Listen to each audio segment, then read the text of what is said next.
Assalamualaikum warahmatullahi wabarakatuh. Selamat pagi anak-anak sekalian, menjelang siang. Tentunya Anda mungkin dalam keadaan sehat walafiat. Semoga bisa selalu dilindungi Allah Subhanahu wa taala, Tuhan Yang Maha Esa. Baik anak-anak sekalian, saya pagi ini akan melanjutkan materi kita tentang statistik. Kalau kemarin saya sudah menjelaskan pada tutorial yang pertama, saya sudah menjelaskan bahwasanya tentang pengertian dari statistik itu sendiri, kemudian beberapa hal-hal yang penting dalam pembelajaran statistik, seperti apa yang dimaksud dengan data, apa yang dimaksud dengan datum, kemudian ada apa yang dimaksud tampilan data statistik yang meliputi diagram batang, diagram garis, dan diagram lingkaran pendahuluannya. Kemudian kemarin juga saya sudah memberikan tugas kepada Anda untuk dikerjakan di rumah sebagai pembelajaran daring atau tutorial online. Baik anak-anak sekalian, saya lanjutkan pertemuan kita dengan materi baru, lanjutan statistik itu, yaitu tabel distribusi frekuensi, histogram, dan poligon frekuensi. Ada 3 tinjauan kita, tabel distribusi frekuensi, histogram, dan poligon frekuensi. Kesemuanya ini, ketiga-tiga ini saling berurutan. Jadi nanti akan diberikan data atau data yang acak, datum-datum yang acak, dan kita akan menyusunnya ke dalam distribusi frekuensi. Setelah itu kita akan membuat diagram batangnya yang disebut dengan histogram. Setelah itu baru poligon frekuensi. Baik anak-anak sekalian, seperti biasa Anda menyiapkan buku. Jangan lupa buku itu dirangkum, pembelajaran ini dirangkum. Kemudian pulpen tentunya, kemudian perhatikan dengan seksama. Kalau ini sudah di-upload, download, nanti mudah-mudahan Anda dapat mengulang-ulang lagi pelajaran yang saya berikan. Baik, saya lanjutkan anak-anak sekalian. Di sini saya akan memberi pengertian apa yang dimaksud dengan tabel distribusi frekuensi, histogram, dan poligon. Ini saling berurutan, tapi muaranya adalah tabel distribusi frekuensi. Ya, tabel distribusi frekuensi adalah penyusunan data ke dalam kelas-kelas interval. Ini ada kalimat kelas-kelas interval. Dengan nilai data hanya termasuk ke dalam satu kelas interval. Jadi data itu dikelompokkan ke dalam kelas-kelas interval. Apa itu kelas-kelas interval? Nanti akan kita pelajari pada penyusunan tabel distribusi frekuensi. Baik, setelah distribusi frekuensi, selanjutnya adalah dari tabel distribusi frekuensi ini. Selanjutnya kita akan dapat membuat tampilannya. Nah, kalau ini dalam tabel, kemudian ini tampilan grafiknya dari penyajian data statistik yang disebut dengan histogram. Histogram adalah diagram yang terdiri atas batang-batang yang saling berhimpit. Jadi batang-batangnya nanti berhimpit. Kalau pada diagram batang dia berjarak, tapi kalau histogram dia berhimpit. Sumbu mendatar mewakili kelas-kelas interval, sedangkan sumbu tegak mewakili frekuensi. Sedangkan poligon frekuensi adalah lanjutannya garis-garis yang menghubungkan titik-titik tengah setiap titik tengah batang histogram. Histogram nanti penyajian data statistik yang identik dengan diagram batang, tapi ada spesifikasi tersendiri, ada hitungan sendiri. Dengan poligon adalah identik dengan grafik garis pada penyajian data statistik. Itulah pengertiannya 3 ini, anak-anak sekalian, 3 pengertian dari statistik lanjutan. Saya lanjut. Nah, sekarang saya akan memberi contoh tabel distribusi frekuensi. Ini salah satu contoh tabel distribusi frekuensi. Ini contohnya. Ada tiga kotak pembagian kolomnya. Pertama kolom nomor, kolom data, dengan kolom frekuensi. Kalau data sudah kita tahu, frekuensi ini adalah keseringan sebuah datum muncul. Jadi frekuensi ini adalah keseringan sebuah datum muncul. Jadi gitu anak-anak ya. Nah sekarang kalau kita perhatikan, saya kelompokkan menjadi 2. data ini. Data sebelah kiri, sebelah kanan. Ya. Yang ini disebut dengan batas bawah dari data itu. Yang ini disebut dengan batas atas. Nah, ini batas bawah 1, 6, 11, 16, dan 5, 10, 15, 20, 25 itu batas atas. Nah, berikutnya adalah banyaknya kelas. Banyaknya kelas itu ada 1, 2, 3, 4, 5. Ya. Ada 5, 1, 2, 3, 4, 5. Itu disebut dengan banyaknya kelas. Kemudian yang kedua, anak-anak sekalian, ini banyaknya kelas 1, 2, 3, 4, 5. Nah, ini kelas interval 1, 2, 3, 4, 5 ini disebut dengan kelas interval. Baik, anak-anak silakan diperhatikan dulu.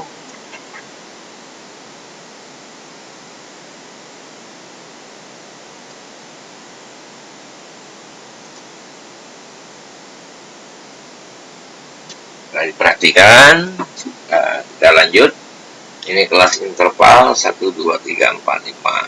Maka kelas intervalnya ada 1, 2, 3, 4, 5. Lanjut. Nah, panjang kelas ada 5. Apa yang dimaksud dengan panjang kelas? Panjang kelas, kalau ini kelas interval, misalnya gini, contoh, kelas interval pertama, 1 sampai dengan 5, batas bawahnya 1, batas atasnya 5. Maka, panjang kelasnya adalah 5. Misalnya kita mulai 1, 2, 3, 4, 5.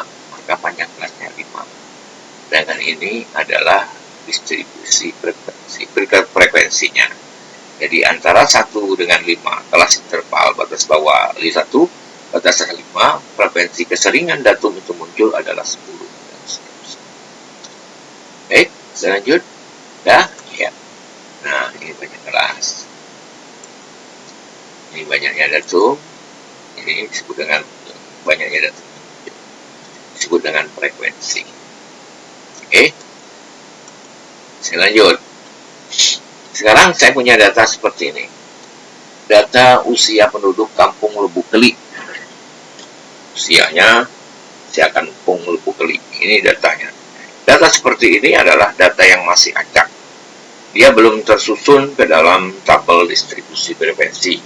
Nah, tujuannya adalah tabel distribusi frekuensi itu adalah tujuannya adalah menyederhanakan data yang banyak-banyak seperti ini dijadikan dalam sebuah tabel yang disebut dengan data tabel distribusi frekuensi. Nah, datanya masih acak. Kalau kita lihat di sini, datum terkecil terbesar adalah 64. Ini datum terbesar 64. Angka terbesar, umur tertua umur tertua adalah 64 atau datum terbesar 64. Umur termuda adalah 16. Ini ada 16, ini 16. Ini tertua, ini terendah. Ini datum terbesar, ini datum terkecil. Jadi dalam data usia ini seperti ini. Nah, sekali lagi saya ulang bahwa tabel distribusi frekuensi itu adalah menyederhanakan data-data seperti ini. Kemudian dari data distribusi frekuensi akan kita buat penyajian statistik. Kemudian jumlah datum atau jumlah orang yang berusia di sini adalah 50. Kalau kita hitung 1, 2, 3, 4, 5, 6, 7, 8, 9, 10. Ke bawahnya 1, 2, 3, 4, 5. Maka 10 kali 5, maka 50. Inilah data usia penduduk Kampung Lubuk Keli. Ya, kampungnya Novita. Ya, Kampung Lubuk Keli. Kita lanjut. Langkah penyelesaiannya. Jadi sebelum menyusun data distribusi frekuensi, ada beberapa langkah yang harus kita selesaikan. Pertama adalah datum menentukan jangkauan. Jadi menentukan jangkauan. J sama dengan datum terbesar dikurang datum terkecil. Kemudian datum terbesar itu 64, terkecil 16. Maka jangkauannya adalah 48. J. Yang kedua, menentukan banyaknya kelas. Kelas interval dari rumusnya adalah banyaknya kelas K sama dengan 1 plus 3,3 logaritma N, di mana N adalah banyak data. N banyaknya data. Jadi saya ulangi, 1 plus 3. Nah, K, N-nya 50, tadi seperti tadi. Maka 1 plus 3,3 logaritma N berarti log 50. Nah, logaritma 50, bagaimana cara menentukan log 50? Kita menggunakan kalkulator. Pada kalkulator yang sifatnya saintifik, itu log 50 itu bisa ditentukan dengan menekan log kemudian 50 nilainya. Ada pada data statistik, pada penyajian di kalkulator statistik log 50. Kalau kalkulator biasa tidak ada. Nah, maka 1 plus 3 log 50 itu 1,69. Ketika 1 plus 3,3 dikali 1,69 berarti dia 5,57. Maka K sama dengan 6,57. Nah, biasanya dalam matematika, kalau dia lebih desimalnya, angka di belakang koma itu lebih besar atau sama dengan 5, maka dia dibulatkan ke atas. Kalau dia lebih kecil dari 5, maka dia dibulatkan ke bawah. Karena ini angka di belakang desimalnya sudah melebihi sama atau sama dengan 57 ini, maka pembulatannya menjadi 7. Jadi banyaknya kelas sama dengan 7. Jangkauan 48. Maka berikutnya adalah menentukan panjang kelas. P sama dengan jangkauan dibagi banyaknya kelas. P sama dengan J per K. J per K. Seperti itu. Maka P sama dengan 48 dibagi 7. J-nya 48, K-nya 7. Maka P-nya sama dengan 6,85. Maka seperti biasa, jika angka lebih besar sama dengan 5, maka dia akan dibulatkan ke atas. P sama dengan 7. Maka panjang kelas 7, banyak kelas 7, jangkauan 48. Ya, sekarang kita lihat tabelnya seperti ini. Nah, kesimpulannya seperti ini. Ada 4 kesimpulan yang kita dapat. Pertama, panjang kelas, banyak kelas interval 7. Sudah kita buat tabelnya seperti ini, terdiri dari 3 kolom. Panjang kelas 7, 1, 2, 3, 4, 5, 6, 7. Kemudian panjang kelas 7, datum terkecil 16, datum terbesar 64. Silakan diperhatikan dulu anak-anak sekalian, dilihat tabelnya.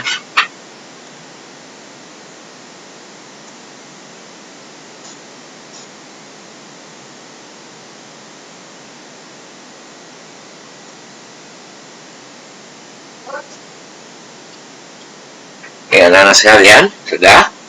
Sekarang kita lihat, yang pertama kita akan menentukan kelas intervalnya ada 7, 1, 2, 3, 4, 5, 6, 7. Iya, 7. Nah, ini kelas interval. Sekarang panjang kelas 7. Berarti kalau 7, ya 7 berarti dimulai datum terkecilnya 16. Berarti 16, 17, 18, 19, 20, 21, 22.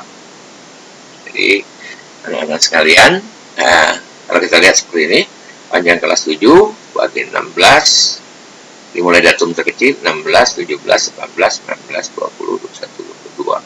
Berarti kelas pertama, kelas interval nomor 1, data terkecilnya kita masukkan 16 dulu. Ya, 16 ini. Kemudian terbesarnya 22. Iya, seperti itu. 16, 22. Setelah 22, dia masuk angka 23. Berarti 23, 24, 25, 26, 27, 28, 30, 29. Jadi 23, 24, 25, 26, 27. Jumlahnya adalah 7. 29 masuk angka 30 ke 36. 30, 31, 32, 33, 34, 35, 36.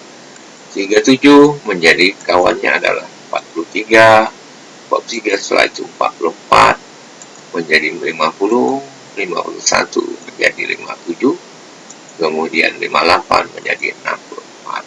Nah, ini yang terbesar, ini yang terkecil, ini yang terbesar datanya. Nah, dari data yang acak-acak seperti tadi sudah menjadi ringkas seperti ini. Tinggal kita akan menentukan frekuensi. Kelas interval pertama berisi 16, kelas interval pertama, kedua, ketiga, keempat, kelima, keenam, ketujuh. Kelas interval pertama yang saya tanda panah ini adalah batas bawah, yang ini adalah batas atas. Jika anak-anak sekalian, diulang lagi nanti, dilihat lagi. Kalau 30, 36, ini kelas berapa? Kelas interval ketiga. Batas bawahnya berapa? 30. Batas atasnya berapa? 36. Berarti intervalnya adalah, panjang interval kelasnya adalah 30, 31 sampai 36 itu sebesar. Baik anak-anak sekalian, nah sekarang seperti ini. Jadi dari data tadi kita akan menentukan frekuensi. Menentukan frekuensi ini dengan bantuan turus. Turus itu jika untuk mempermudah kita, untuk mempermudah lebih teliti lagi kita menentukan jumlah frekuensi. Nah, sekarang kita akan menentukan jumlah frekuensi. Kita mulai kelas pertama. Kelas pertama berisi 16 sampai 22. Berarti kelas pertama itu ada 16, 17, 18, 19, 20, 21, 22. Kelas pertama. Saya ulangi, kelas interval pertama itu ringkasan datumnya adalah 16, 17, 18, 19, 20, 21, 22. Nah, kita lihat. Ada berapa? Pertama, 16. Nah, cara menentukannya itu baris per baris. Lihat, 16 dulu. Tidak ada baris sama, muncul pada baris kedua. Nah, ini. Baris kedua. 1. Kemudian muncul kedua, saya ulangi lagi anak-anak sekalian biar lebih jelas ya, supaya lebih jelas ya, saya ulangi lagi ya. 16 kelas interval pertama 16, 17, 18, 19, 20, 21, 22. 16 ada yang pertama. 16 ini yang terkecil, datum terkecil 16 ini. Iya, 1. Terus bergerak ke bawah. Ada 16, tidak ada, muncul pada baris kelima.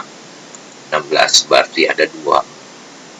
Kedua, setelah 16, ada 17. Kita lihat sini ada, baris pertama tidak ada, baris kedua ada 1.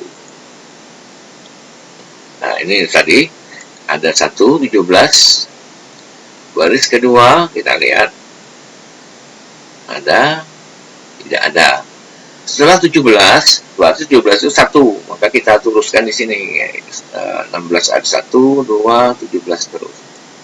Kemudian 17, kita lihat lagi 18, 16, 17, 18, 1, 18. Kita lihat lagi di sini, ya tidak ada, muncul di ujung ya, 2. Kita coret 2 seperti itu, kita coret 2 seperti itu. Setelah 18 ya masuk angka baris pertama 19, 1. Baris kedua tidak ada, baris ketiga tidak ada, baris keempat tidak ada, baris kelima ada 1. Coret lagi 1 terus 19. Setelah 19 20 pada baris pertama ada 1. Ini 20. Baris kedua tidak ada, baris ketiga tidak ada, baris keempat tidak ada, baris kelima juga tidak ada. Setelah 20 masuk angka 21. Baris pertama tidak ada, baris kedua tidak ada, baris ketiga ada 1. Baris keempat tidak ada, baris kelima tidak ada, berarti 1. Setelah 21 berarti 22. Baris pertama tidak ada, baris kedua tidak ada, baris ketiga tidak ada, baris keempat. Saya lihat baris pertama tidak ada, baris kedua ada 1, baris kedua ada 1, kedua masih ada yang lain tidak ada.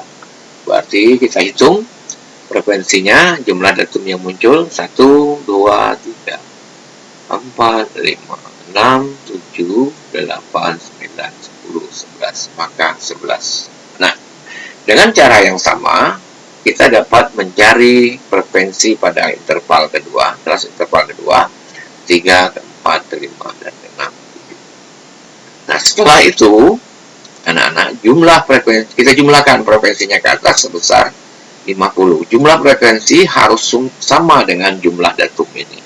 Kalau ada perbedaan, berarti harus kita ulang kembali. Jadi jumlah frekuensi ini 11 tambah 13, 9, 8, 2, 3, 4 ini jumlahnya 50 harus sama dengan jumlah datum. Jika ada kesalahan, maka dia tidak akan sama. Untuk itu, ketelitian sangat penting untuk menentukan frekuensi. Dengan cara apa? Dengan cara kita beri contreng seperti ini, atau kita beri warna. Nanti dilanjutkan nanti seperti ini, 23, 29, dan seterusnya. Yang penting, jumlah datumnya harus sama dengan 7. Baik anak-anak sekalian. Nah, ini data terbesar. Ini data terkecil, ini data terbesar. Oke. Nah, setelah tadi kita mendapat tabel distribusi frekuensi. Maka kita mendapat tabel distribusi frekuensi. Tabelnya seperti ini.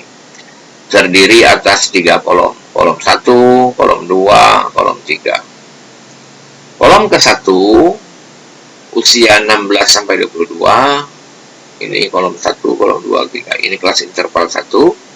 Kolom kelas interval pertama batas bawah 16, batas atas 22. Frekuensinya 16. Ini nanti pada kelas interval pertama ini akan didapat sebuah batang histogram.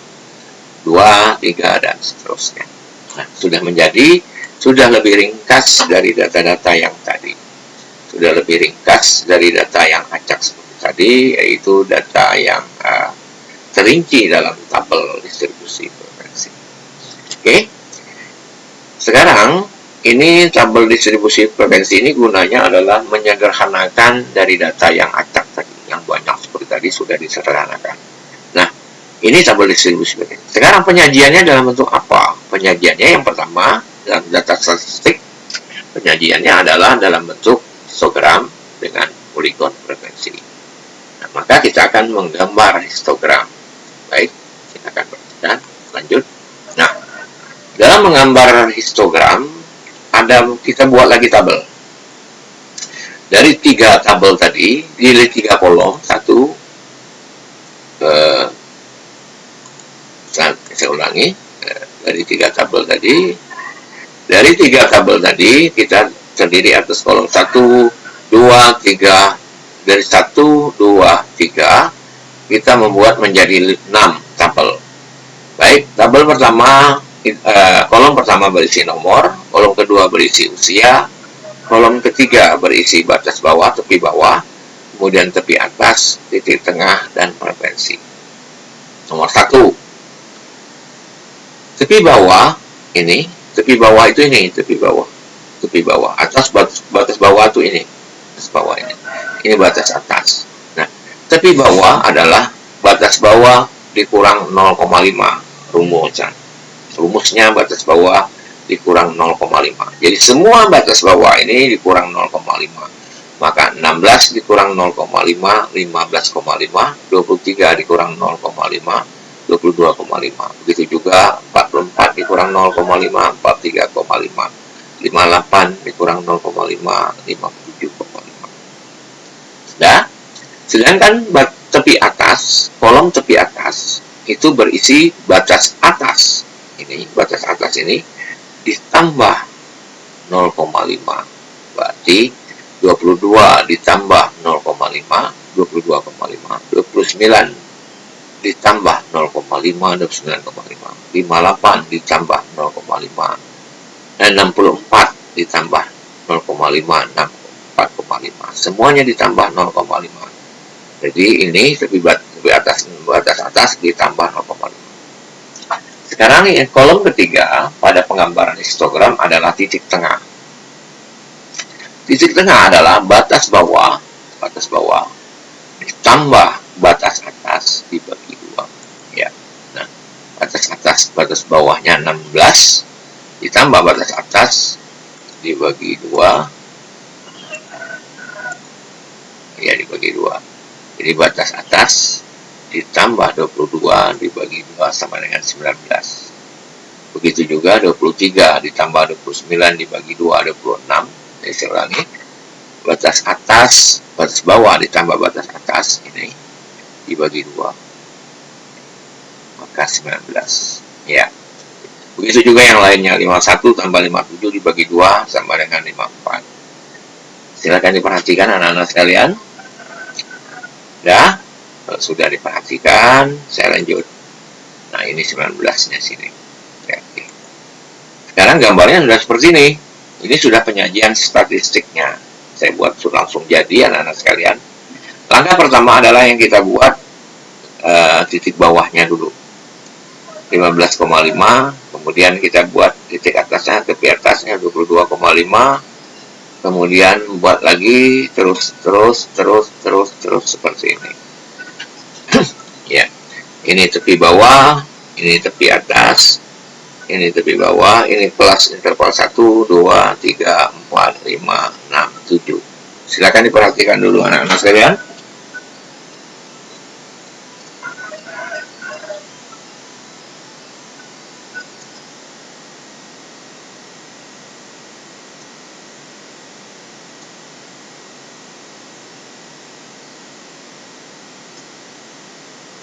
Oke, kalau sudah, kita lanjut. Ya, seperti itu. Ini batas bawah, kelas interval 1, 2, 3, dan 4.